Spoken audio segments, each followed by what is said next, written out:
Foods that are toxic to your dogs. Most of the time உங்கள் dogs உங்ககிட்ட கேட்குறதுனால நீங்களும் பாவப்பட்டு நீங்கள் சாப்பிட்டுட்டு இருந்த ஃபுட்டை உங்கள் டாக்கு கொடுத்துருவீங்க. ஆனால் அப்போது நீங்கள் இதனால் வர்ற ஃபர்தர் கான்சிக்வன்ஸை யோசிக்க மாட்டீங்க. உங்கள் டாக் இல்லா இருக்கும்போதோ சிக்காக இருக்கும்போது தான் உங்களுக்கு தோணும், அச்சச்சோ நம்ம அது கொடுத்துருக்கக்கூடாதோ அப்படின்னு சொல்லிட்டு நீங்கள் ரெக்ரெட் பண்ணுவீங்க. இந்த மாதிரி ப்ராப்ளம்ஸை அவாய்ட் பண்ணுறதுக்காக தான் உங்களுக்கு ஒரு பேசிக் அவேர்னஸ் இருக்கணும். உங்கள் டாக்ஸ்க்கு என்ன ஃபீட் பண்ணலாம், என்ன ஃபீட் பண்ணக்கூடாதுன்னு. First, junk foods. பீஸா மாதிரி ஜங்க் ஃபுட்ஸில் என்னெல்லாம் இருக்கும்? டாப்பிங், சீசனிங், அப்புறம் high salt content and high fat content இருக்கும். இது டாக்ஸ்க்கு குட்டுன்னு நினைக்கிறீங்களா? கண்டிப்பாக கிடையாது. ஜங்க் ஃபுட்ஸ் நம்மளுக்கே அன்ஹெல்த்தியாக இருக்கும்போது அப்போது நம்மளோட ஃபர் பேபிஸ்க்கு மட்டும் எப்படி ஹெல்த்தியாக இருக்கும்? அண்ட் ஆனியன்ஸ் அண்ட் கார்லிக் டாக்ஸ்க்கு ரொம்ப ஹைலி டாக்ஸிக், அதனால் கண்டிப்பாக ஒரு பிக் நோ தான். அப்புறம் பர்கர்ஸ்லேயும் ஆனியன்ஸ் அண்ட் சில சீசனிங்ஸ்லாம் இருக்கும். அது கண்டிப்பாக டாக்ஸ்க்கு குட் கிடையாது. ஆனால் நீங்கள் பர்கர்ஸ் டாக் ஃப்ரெண்ட்லியாக மேக் பண்ண முடியும். நீங்கள் ப்ளைன் குக்டு அன்சீசன்ட் ஹாம்பர்கர் மீட்டை மேக் பண்ணி அதை மாடரேஷனில் உங்கள் டாக்கு ட்ரீட்டாக கொடுக்கலாம்.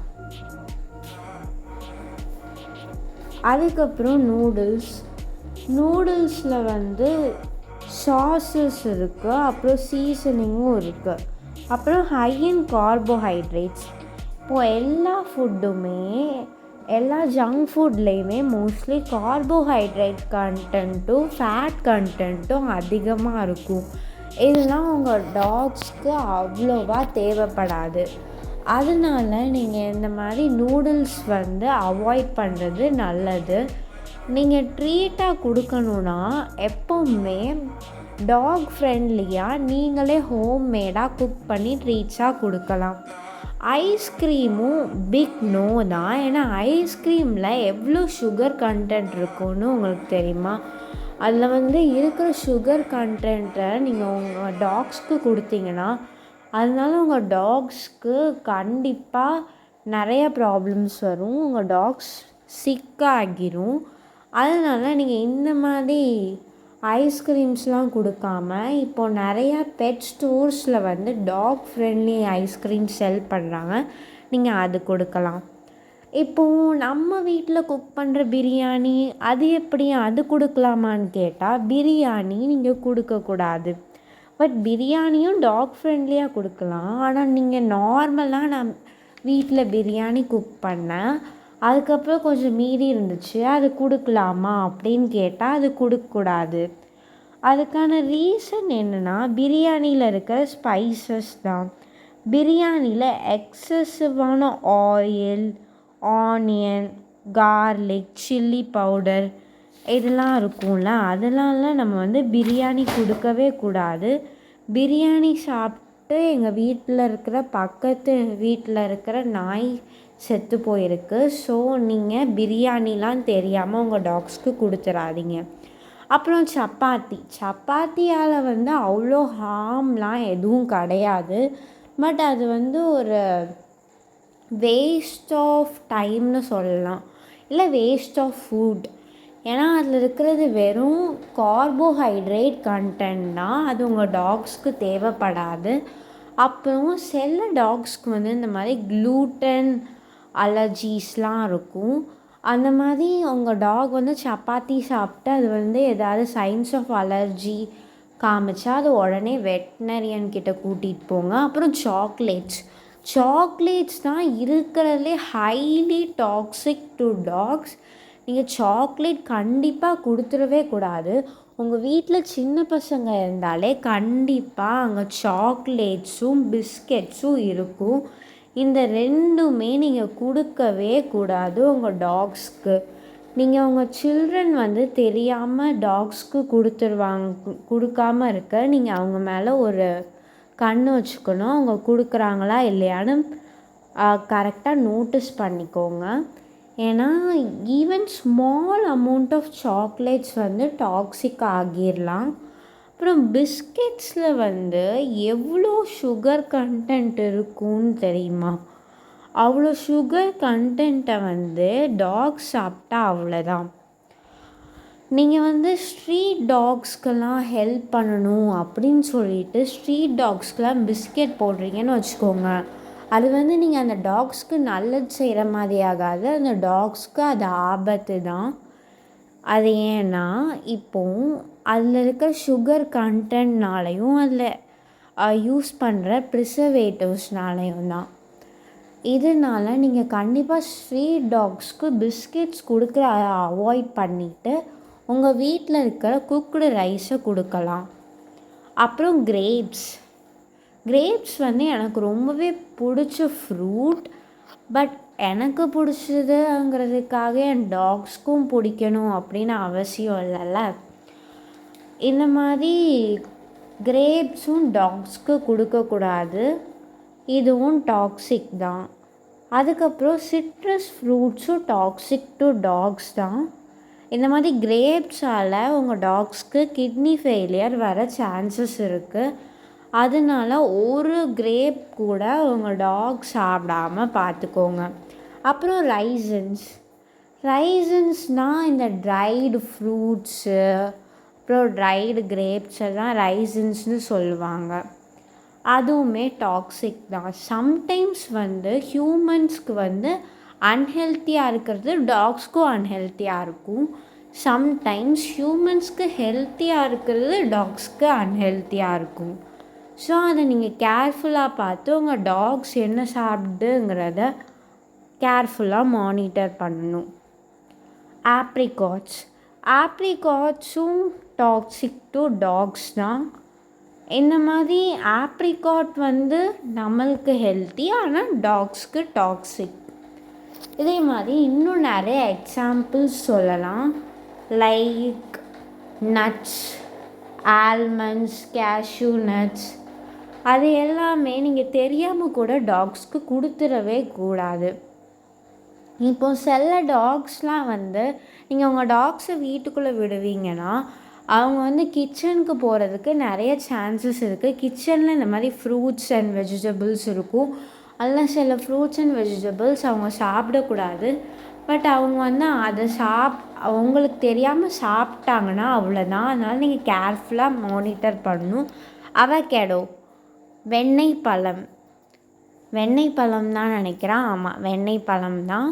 இது வந்து ஹியூமன்ஸ்க்கு ரொம்பவே, முக்கியமாக மென்னுக்கு ரொம்ப நல்லது. இது ரொம்ப ஒரு குட் சோர்ஸ், நம்ம ஹெல்த்துக்கு ரொம்ப நல்லது. பட் அதே நேரத்தில் டாக்ஸ்க்கு ரொம்ப டாக்ஸிக். அதுக்கப்புறம் ஆனியன்ஸ் அண்ட் கார்லிக்ஸ், இது வந்து நான் ஃபர்ஸ்டே சொல்லியிருப்பேன் ரொம்ப டாக்ஸிக்னு. அதுக்கப்புறம் சைவ்ஸ் அண்ட் லீக்ஸ்.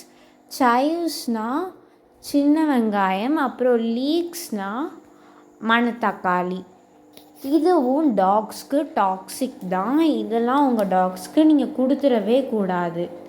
எப்படி வேம்பயர்ஸ்க்கு கார்லிக் அதெல்லாம் பார்த்தா பயமோ, அதே மாதிரி உங்கள் டாக்ஸ்க்கும் இது நல்லது கிடையாது. I am sorry, I am very much obsessed with vampires. இது வந்து என்னென்னா, இது பேர் என்னென்னா மேக்கடாமியா நட்ஸ். நான் கரெக்டாக ப்ரொனவுன்ஸ் பண்ணனான்னு எனக்கு தெரியல. இஃப் தப்பாக ப்ரொனவுன்ஸ் பண்ணியிருந்தேன்னா சாரி. இதுவும் நல்லதே கிடையாது. இது வந்து வீக்னஸ் காஸ் பண்ணும், அப்புறம் இன்கோஆர்டினேஷனும் காஸ் பண்ணும். இந்த மாதிரி நிறைய ப்ராப்ளம்ஸ் வந்து நான் இப்போ சொல்கிற ஃபுட் ஐட்டம்ஸ்னால உங்கள் டாக்ஸ்க்கு வரலாம். அப்புறம் இதெல்லாம் ஸ்வீட்ஸ் அண்ட் கம்மிஸ். நான் சொன்ன மாதிரி உங்கள் வீட்டில் குழந்தைங்க இருந்தாலே இந்த ஸ்வீட்ஸு, கம்மிஸ், கேண்டீஸ், சாக்லேட்ஸ் இதெல்லாம் இருக்கும்ல, இதில் சைலிட்டால் அப்படின்னு ஒரு ஆர்டிஃபிஷியல் ஸ்வீட்னர் இருக்கும். இது வந்து ரொம்பவே டாக்ஸிக்கானது. அதனால இப்போது உங்கள் குழந்தைங்க சாப்பிட்டுட்டு அதை தெரியாமல் கீழே போட்டாங்க அப்படின்னா உங்கள் டாக்ஸ் வந்து அதை எடுக்கிறதுக்கு நிறைய சான்சஸ் இருக்குது. அப்படி சாப்பிட்ருச்சுன்னா இம்மீடியட்டாக நீங்கள் வந்து உங்கள் வெட்டை காண்டாக்ட் பண்ணணும்.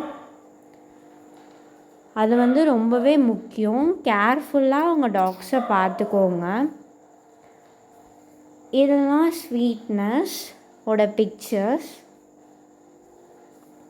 அப்புறம் இந்த மாதிரி சைலட்டால் வந்து டாக்ஸ்க்கு மட்டும் அன்ஹெல்த்தி அப்படின்னு சொல்ல முடியாது. இது ஹியூமன்ஸ்க்கும் அன்ஹெல்த்தி தான்.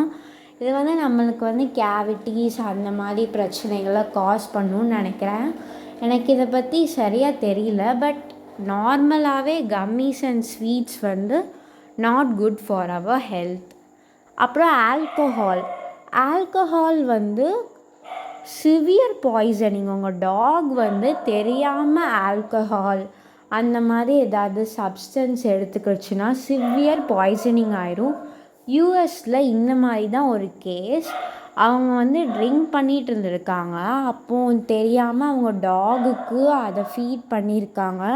அதனால் சிவியர் பாய்சன் ஆகி அவங்க டாக் வந்து கொஞ்சம் சீரியஸான சிச்சுவேஷனில் இருந்துச்சு. அப்புறம் ஓகேவாயிடுச்சின்னு நினைக்கிறேன். அப்புறம் கேஃபைன்னா காஃபி டீயில் என்ன இருக்குது அப்படின்னு நீங்கள் சாதாரணமாக விட்டுறாதீங்க. அதுவும் டாக்ஸிக் டு டாக்ஸ் தான். அது வந்து இப்போது நீங்கள் வந்து கேஃபைன்லாம் கொடுக்குறீங்கன்னு வச்சுக்கோங்களேன், உங்கள் டாக்கு வந்து அது ஹைப்பர் ஆக்டிவிட்டியை வந்து லீட் பண்ணும். ஹைப்பர் ஆக்டிவிட்டினால் ரொம்ப நார்மலாக இருக்கிற பிஹேவியரோட ரொம்ப ஹைப்பராக ஆக்டிவாக இருக்கிறது. இப்போது சாஃப்ட் ட்ரிங்க்ஸ்லாம் இருக்கும்ல, சாஃப்ட் ட்ரிங்க்ஸ் அதில் எவ்வளோ சுகர் இருக்குதுன்னு நம்மளால் சொல்லவே முடியாது. அவ்வளோ சுகரை ஆட் பண்ணுறாங்க. இது ஹியூமன்ஸ்க்கும் அன்ஹெல்த்தி தான். அதே மாதிரி டாக்ஸ்க்கு ரொம்ப ரொம்ப அன்ஹெல்த்தி. இதெல்லாம் தெரியாமல் கூட கொடுத்துடாதீங்க. ஸோ டாக்ஸ்க்கு ஃபைனலாக என்னெல்லாம் அன்ஹெல்த்தினா salt, sugar, onions, garlic, chocolates, raisins இது எல்லாமே அன்ஹெல்த்தி தான். அப்புறம் ரா எக்ஸ், ரா மீட் இதுவும் அன்ஹெல்த்தி தான். இதெல்லாம் நீங்கள் கொடுக்கவே கூடாது. அப்புறம் ரா போன்ஸ், சில பேர் என்ன நினைப்பாங்கன்னா அவங்க பிரியாணி அந்த மாதிரிலாம் சாப்பிட்டுட்டு அதில் எலும்பெல்லாம் இருக்கும்ல அதை வந்து அவங்க டாக்கு போட்டுடலான்னு சொல்லி அப்படி போட்டுருவாங்க. அப்படி போடுறதுனால நிறைய ஹார்ம் வந்து உங்கள் டாக்கு தான் நடக்கும். எப்படின்னா அந்த போன் வந்து ஷார்ப்பாக இருக்கும் இல்லையா, அது சாப்பிட ட்ரை பண்ணும்போது அது சோக்காக நிறையவே சான்சஸ் இருக்குது. அப்படி சோக்காகி நிறைய டாக்ஸ் இறந்து போயிருக்கு. ஸோ எப்போவுமே எதையுமே ராவாக கொடுக்காதீங்க, குக் பண்ணி கொடுங்க. குக்டு எக், குக்டு ஃபிஷ், அப்புறம் குக்டு போன் இதுவே கொடுங்க. அதே மாதிரி நீங்கள் வந்து ஆப்பிள் சீட்ஸை வந்து கொடுக்காதீங்க, அதுவும் டாக்ஸிக் தான். அப்புறம் citrus fruits like lemon, orange இதெல்லாம் நீங்கள் அது கொடுக்கணும் அப்படின்னு நினச்சிங்கனாலே அதை வந்து சாப்பிடாது. பிகாஸ் அது வந்து அந்த ஸ்மெல்லையும் டேஸ்ட்டையும் டிஸ்லைக் பண்ணும். பட் அது வந்து டாக்ஸிக் கிடையாது. அப்புறம் யாரெலாம் உங்கள் வீட்டில் உங்கள் டாக்கு வந்து பால் வைப்பீங்க? நானே வைப்பேன். ஆனால் அது வந்து டாக்ஸிக்னு சொல்ல முடியாது. பட் சில டாக்ஸ்க்கு வந்து அது வந்து டாக்ஸிக்காக இருக்கலாம். ஏன்னா அவங்க லாக்டோஸ் இன்டாலரண்ட்டாக இருக்கலாம். இது வந்து ஹியூமன் பேபிஸ்க்கும் உண்டு. இப்போது லாக்டோஸ் இன்டாலரன்ஸ்னால் அந்த மில்கில் இருக்கிற அந்த லாக்டோஸுங்கிற இதை வந்து டாலரேட் பண்ண முடியாமல் அவங்களுக்கு அலர்ஜி ஆயிரும். ஸோ உங்கள் டாக் வந்து பால் குடித்ததுக்கப்புறம் அந்த மாதிரி ஏதாவது சைன்ஸ் காமிச்சிதுன்னா நீங்கள் வந்து அவங்களுக்கு வந்து மில்க் வைக்கிறத ஸ்டாப் பண்ணிடுங்க. டைரி ப்ராடக்ட்ஸ் கொடுக்குறதையே ஸ்டாப் பண்ணிடுங்க. ஆனால் அந்த மாதிரி எந்த ஒரு சைன்ஸும் காமிக்கலைன்னா நீங்கள் அதை கண்டினியூ பண்ணலாம். அப்புறம் நான் சொல்லியிருந்தேன்ல சிட்ரஸ் ஃப்ரூட்ஸ், இந்த மாதிரி லெமன், அப்புறம் ஆரஞ்சு இந்த மாதிரி கொடுத்தீங்கனாலே, லெமன் ஆரஞ்சு கொடுத்தீங்கனாலே அவங்க வந்து துப்பிடுவாங்க.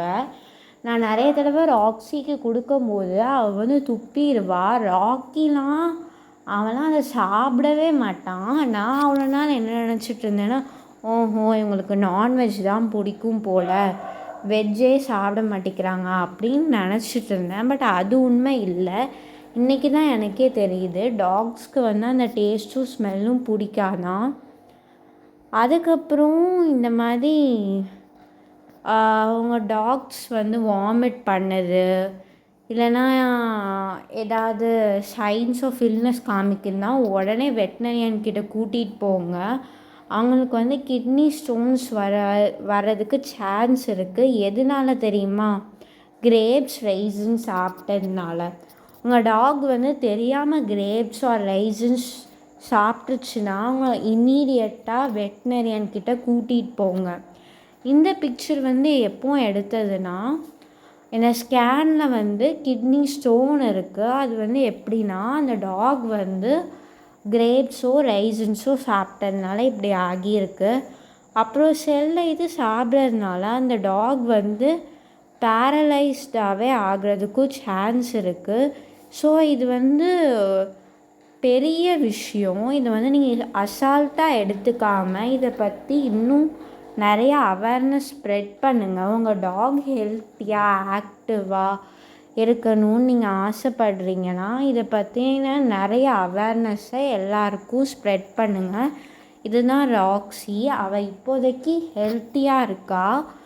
அப்படின்னா அதுக்கான காரணம் என்னென்னா, நான் வந்து அவளுக்கு ஹெல்த்தி ஃபுட் மட்டும்தான் கொடுக்குறேன்.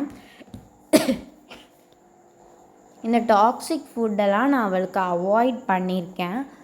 அதுதான் ரீசன்.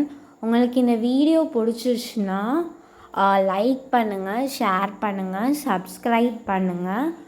அப்புறம் நான் வந்து என்ன ஃபுட்டெல்லாம் உங்கள் டாக் கொடுக்கலான்னு நான் இன்னொரு வீடியோ போடுறேன். பாய்.